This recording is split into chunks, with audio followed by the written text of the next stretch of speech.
Death, Episode 9, Dust. Cold open, interior, an MRI machine. We're looking up from Death's perspective at the inside of an MRI machine as the loud banging noise of the machine sounds off for several seconds. Cut to Death's tense but resigned expression. He's aged quite a bit since we saw him last. His hair is almost all gray. When he gets out, he's greeted by a young nurse. You all right in there? Yeah, Done this before? yeah. Interior, doctor's office, day. Death sits in regular collared shirt and jeans in a doctor's office, looking a little nervous. The doctor steps in and closes the door, a chart in hand. He sets it on his desk and gets comfortable before looking up at Death. Mr. Smith. Grim, please. Right. How do you feel today, Grim? Oh, all right today. Some of the days are better than others. You know how it is, getting old. Speak for yourself, Grim. Let me ask you a question. Sure. Do you enjoy paying for these tests? Because frankly, I find them tedious to perform. Then there's all the paperwork that comes with them, time spent. I charge top dollar, of course. I'm not sure There's nothing wrong with you. Nothing a little more exercise wouldn't fix in a hurry. You eat a lot of red meat? Cut that out and you'll live to be 100. Yeah, but I don't know. I'm a vegetarian already. I guess really? Nothing? Why are you so convinced you're dying? I don't know. I mean, I guess I haven't felt quite myself. I feel like I'm wearing thin, I guess. I'm always worried I'm going to get sick with something terrible. Do you get sick much? I can't think of a single time you came to me with something I could actually do anything about. Well, no, not often. And I guess I just figure I'm due. Smith, Grim, please. You have too much time on your hands. You worry too much. You focus on the part of life that scares you. That's all death is, you know. Disease, sickness, all that shit. It's just nature. It gets us all in the end. Why don't you try focusing on the positive things in life? You're a healthy, man. You getting any pussy? I mean, yeah. Good. Do that more. That's my prescription. Nurse, more pussy for Mr. Smith. What? Nothing, go away. The doctor shoos her away and she rolls her eyes and goes. The doctor looks severely at Death. That pussy is not for you. It's okay. I've got my own. I'm changing my prescription anyway. That's my daughter. That's what I live for, making her roll her eyes like that. Don't you get attached to that disdain. That is for me. Forget I made it weird, okay? But you, go home. Get laid and make babies or buy a boat. That's life. Then you won't have time to think you're sick. It won't matter if you're sick. Diapers need changed. The school needs paid for. Alternatively, a boat needs a lot of maintenance. Good? Yeah? How's your travel shack doing? Must be good. You throw money away on tests. You like it in that MRI machine? You some kind of sadist? Get the fuck out of here. Don't call me until you're bleeding out your eyes, you understand? Yeah, okay. Jesus. End of cold open. Death titles. Act 1, exterior. Sunny California beach town, morning. Gray-haired Death's morning routine. He listens to the radio news while reading the paper, eating a bagel, and making a smoothie. Next, Death is running, working up a bit of a sweat, listening to music with his earbuds. His run ends at the beach and he goes into the showers, coming out clean and dressed in khaki pants and a short-sleeved black shirt. Next, we see him walk into a travel agency and drop his duffel bag behind the door, greeting his one employee. Skip ahead to midday. Death is in the office doing the books. I'm off to lunch, Graham. Take your time. After a moment of quiet dullness, a customer walks in. She shyly peers into the office and waits a moment before ringing the bell. Death is quickly at the counter. We're closed. Oh, no. No, I'm kidding. We're never closed. What can I do for you? Barbados, Bahamas, or something with glasses? I won't judge you. The thing is, I don't really know where I want to go. I just don't really want to be here. Yeah, the mortal plane does tend to get a bit dreary. Have you tried Valhalla? It's Viking heaven. A sight hard to get to, what with the angry gods and all that, but lovely this time of year. No matter what the Irish tell you. You're too funny to be a travel agent. Yeah, not my first gig. What do you like to eat? That's a pretty good indicator where you should go next. What's your favourite dish on this great green earth? What a line. Sorry? Oh, no, I'm sorry. For a second, I thought you were asking me out. Would you like me to? Well, well, I don't know. I don't even know your name. Now, what's the point? You're skipping town in the morning once we get you sorted. Or would this old husk of a beach town be a little more agreeable with some proper company? The customer is still smiling, but taken aback. Interior, restaurant, night. Cut to customer and Death laughing over a nice meal, then a montage of them traveling to Paris, visiting old ruins, etc. Finally, her leaving him love notes and the two of them exchanging rings and kissing on the beach. Interior, Death's house, morning. Death wakes groggy and bleary-eyed. He crawls out of bed to find the customer, now called Cheryl, in the kitchen wearing only his long man's shirt and doing the crossword with a cup of coffee. Morning. I drink it all. Was about to. Mine now. Death pours himself the last of the coffee and chugs it. Then he leans in and Cheryl gives him a proper loving kiss. You're late. I'm always late. I'm the boss. The only real perk. I think my vision's getting worse. You need glasses, that's all. Death looks uncertain. Cheryl walks off and runs the shower. Cut to Death in the MRI machine. Cut to Doctor telling Death to get the fuck out. Cut to Death walking out of the front of the doctor's office and taking a nice long walk. Down the road, he sees a lone, scruffy-looking black dog. Interior, corner store, day. Cut to Death buying a donut and a TV guide. You still quit smoking? Yeah, still quit. You're killing me, Grim. Better you than me. As the shopkeeper makes change slowly, Death looks up to the little portable TV in the corner of the shop. This time on Mysteries in History, a blimp goes missing in World War II. The Unabomber's estranged identical twin and nuclear physicist, and the deadly killer plague of St. Catherine's Hospital. Exterior, town, day. Death practically sprints down his street, half a donut still in hand, munching the rest. He drops the TV guide in the flower bed and fumbles with his keys at the door. Interior, Death's house, day. Death digs around in the couch cushions for the remote control and turns on the television. There's a picture of Ted Kaczynski fading out. But alas, as always, we may never know. I remember you, asshole. After this commercial break, horror and devastation at St. Catherine's. Death makes himself a sandwich as the commercials play on mute. He sits to eat and drink a glass of wine. Death unmutes the television as the program comes back. One of the greatest mysteries of the new century remains largely unexplained. Hundreds of patients and doctors alike seem to have spontaneously contracted a lethal contagion and expired in a matter of minutes. Expert Dr. Argus Narenthal has another opinion. There is absolutely no evidence to suggest a pathogen or virus of any kind. What we're dealing with here, from a purely scientific point of view, can only be called a freak supernatural event. It's at this point Cheryl enters with a bag of groceries and some light shopping. Hey, you left the door open. Oh, sorry. Cheryl goes to work putting things away. Did you get the message I left you? No. Joby called. Something about a chess game in the park. Oh, yeah, I called him back. Already? That was yesterday's message.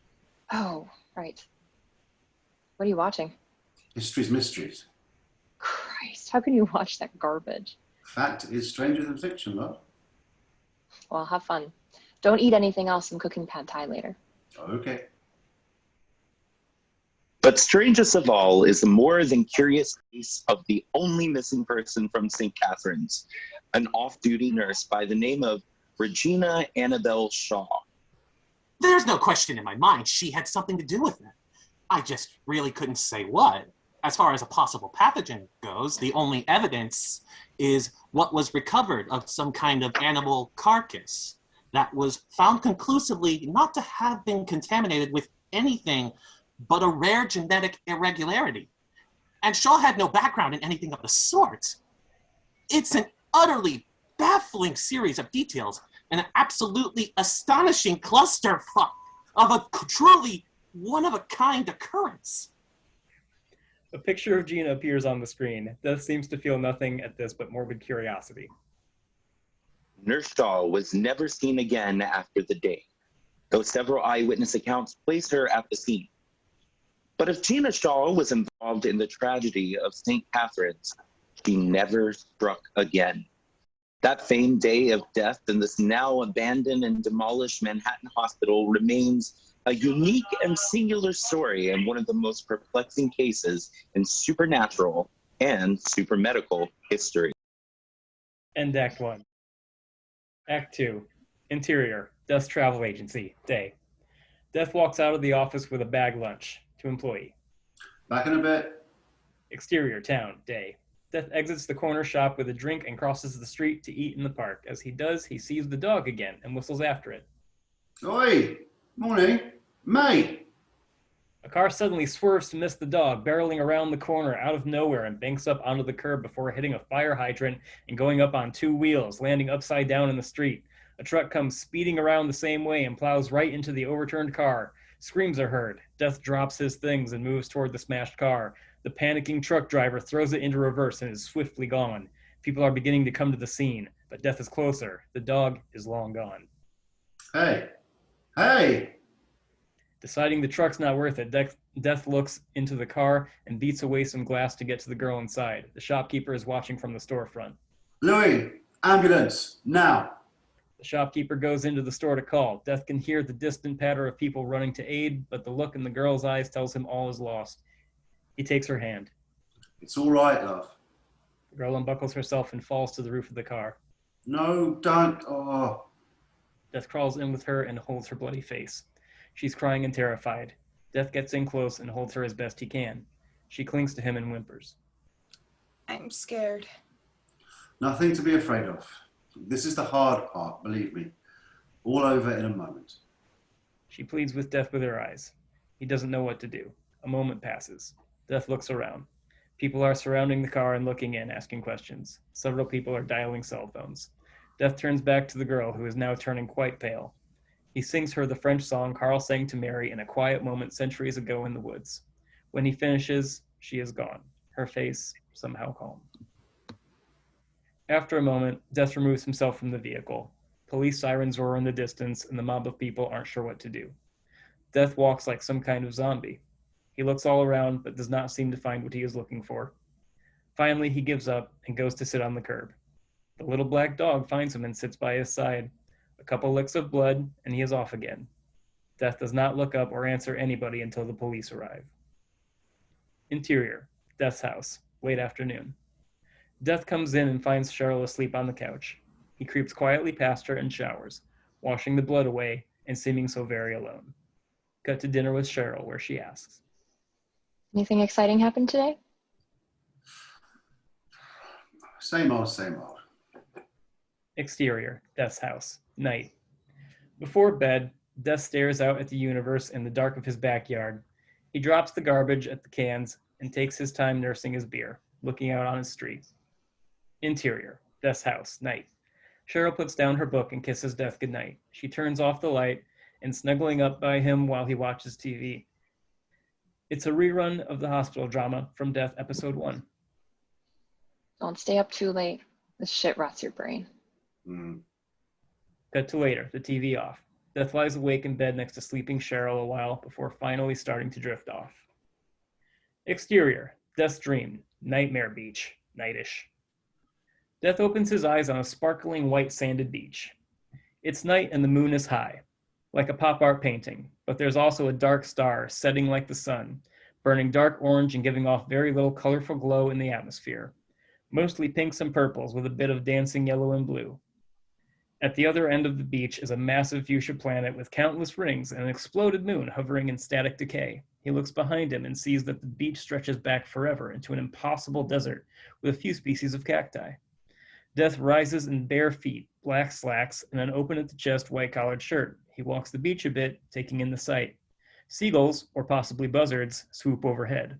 The sea twinkles silver, reflecting the enchanting sky. Something catches Death's eye. He looks up the beach, around the rocky bend. There, standing at least 8 feet tall, is a dark hooded figure with a sickle. The hooded one reaches out a skeletal finger and beckons to Death. Death takes a deep breath and obliges, walking slowly to the figure. Death reaches the hooded one and stands his ground. Hey, is that supposed to be me? suppose it was, for a time. The hooded one motions to a long, ancient-looking boat, oars already in the water, anchored by a chain. You want me to get in there? The hooded one holds the pose. All right, don't get your knickers in a bunch. Cut to Death rowing. The hooded one sits silent and motionless. Is this how you get all the girls? Here Death notices the boat is leaking severely and suddenly. It begins to sink as he rows. Hey, we got a leak here, fella. We're sinking. Hey, wake the bloody hell up, we're sinking. The hooded one allows this to happen, and Death drops the oars and stands, quickly immersed in water to his ribs. Death begins to swim away, panicked. Cut to underwater shot of the hooded one grasping Death's ankle with a skeleton hand. Unable to resist, Death is pulled under the water, and the two of them, along with the steadily falling boat and oars, sink hard and fast to the sea floor. Death screams and his air escapes in bubbles. On the sea floor, Death finds he can walk, and the hooded one, garments drifting about the water, ushers him forward. The boat hits the sea floor behind them and splinters apart, rotted through. The hooded one leads Death past several scary-looking dark water fish monsters to a cave opening. Reluctant, Death swims through. On the other side, the two come up in a dark cave lit with torches through a pool of the dark water. Death gasps and heaves for air and stumbles up from the deep. The hooded one trudges swiftly into the shallow path that leads to another boat, this one with a long pole to guide it along the dark channel. The hooded one gets in and takes the pole. Oh, a gondola. Lovely. Yeah, let's take that. You gonna take a turn? You sure? I was just getting my second wind. Okay. They move forward, and the walls of the cave begin to chirp and squeak. Death spots rats crawling along the etched workings. Bugs scatter across strange markings and engravings. The end of the tunnel becomes visible, and Death focuses his attention. The hooded one moves the boat forward with an ease and says nothing. Music increases as we move through a passage into a grand hall, like a stadium or a coliseum, only its scope is difficult to take. Its darkness is boundless, though lower levels are lit with torches like the rest of the structure. Emaciated, corpse-like creatures howl and moan and reach up from the waters, failing to slow the boat. Death recoils. As they move forward, he sees that the rows and rows and levels of the space are filled with these horrid, moaning souls. What is this place? Can it even be real? Is this where they all ended up, or just the worst half? The hooded one does not respond. It just keeps moving the boat steadily along. This isn't where I took them. How did they all end up here? When HHR closed, I never imagined this. Horror. Death tries to look at the face under the hood. You. Are you me? Is this what I've amounted to? Is this my own legacy? The hooded one turns now, no longer moving the boat, and looks with the void of the darkness within its hood directly at Death and raises a single bone finger to where its lips are not. Death stares back, not wanting to know, but he must. He speaks in almost a whisper. Is that you, Jin? With the moans increasing in the background, the hooded one slowly reaches up to pull back its hood. Death looks like he could try, a man defeated, but when the hood is pulled back, it is instead the void itself. Death's expression contorts with relief, vile revulsion, and disbelief. You. Me! Hello! Did you miss me? My dear, brooded sweetness? Esther. Oh, careful now. Haven't you seen a film? Naming things gives them power. Death. I go by Grim these days. It suits you. You survived, Joby, of course. What would the world be without so much dull winding down? But why did you bring me here? This isn't Gina's work. I don't know where she's been taking them all, but she would never. Oh, my dear, sweet Death. Such misguided faith. She will not last any more than you, nor will any of them. In the end, they all go to my realm. You're all on your way there. And time is running out. Well, we all get our moment in the sun, but some of us never learn our place. This has been another fun detour. Now kindly fuck off. With a swift motion, Death grabs the pole and strikes Esther, toppling the boat. She seems unbothered by this at first, but then the corpse souls grab at her and pull her into the darkness, screaming. Death chokes out as the souls pull him down as well, corpse fingers pulling at his lips.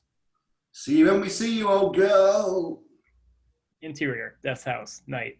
Slowly, Death lifts his eyelids. He's in his bed with Cheryl. He looks to the moon out the window and whispers. But not yet. And Act 2. Act 3. Interior, Death's house. Very early morning. Death rises early and is dressed in t-shirt and shorts for a run. He kisses Cheryl as she sleeps. Cheryl coos softly. Death goes. Exterior, town. Very early morning.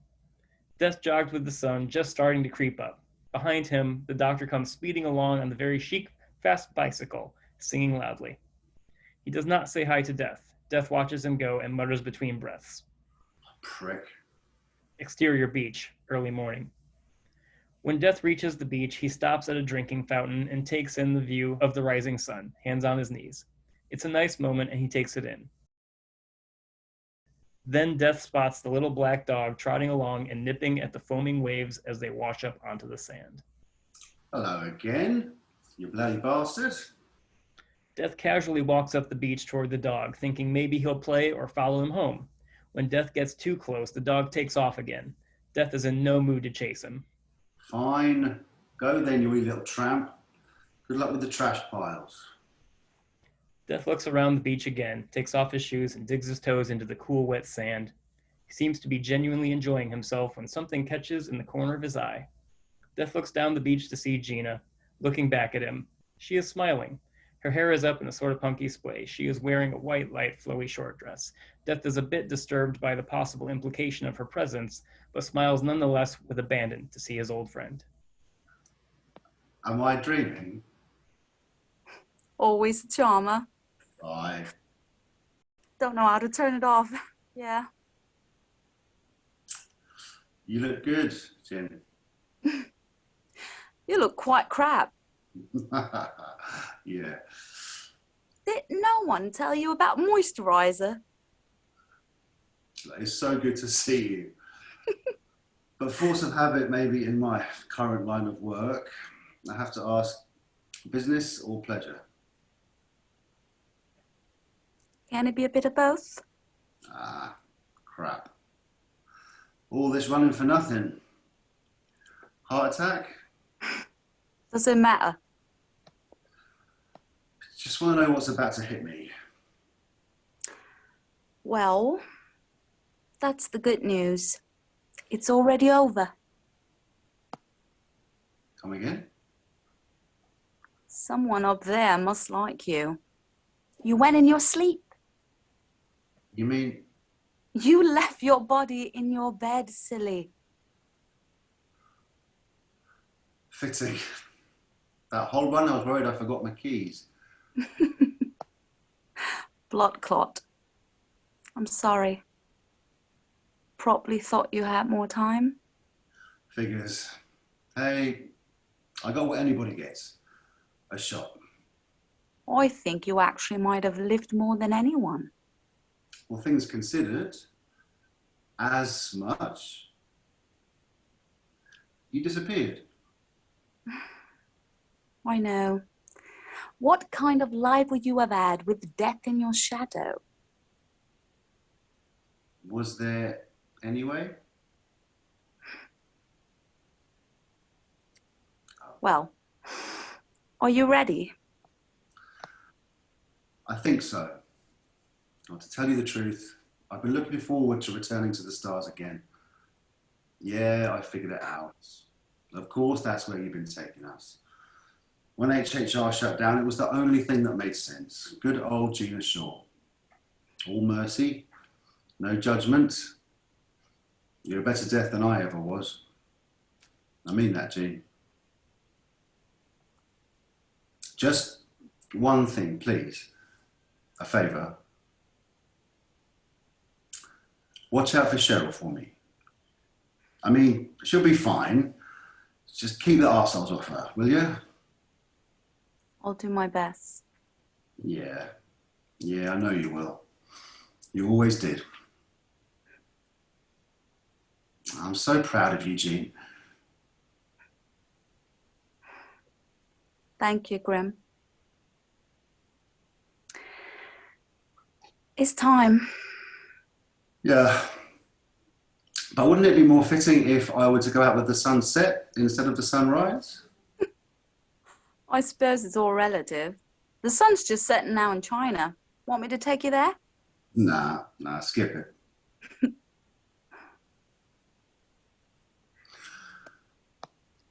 Indulge me then. Are you at all curious about the possibility of meeting your maker? Yeah.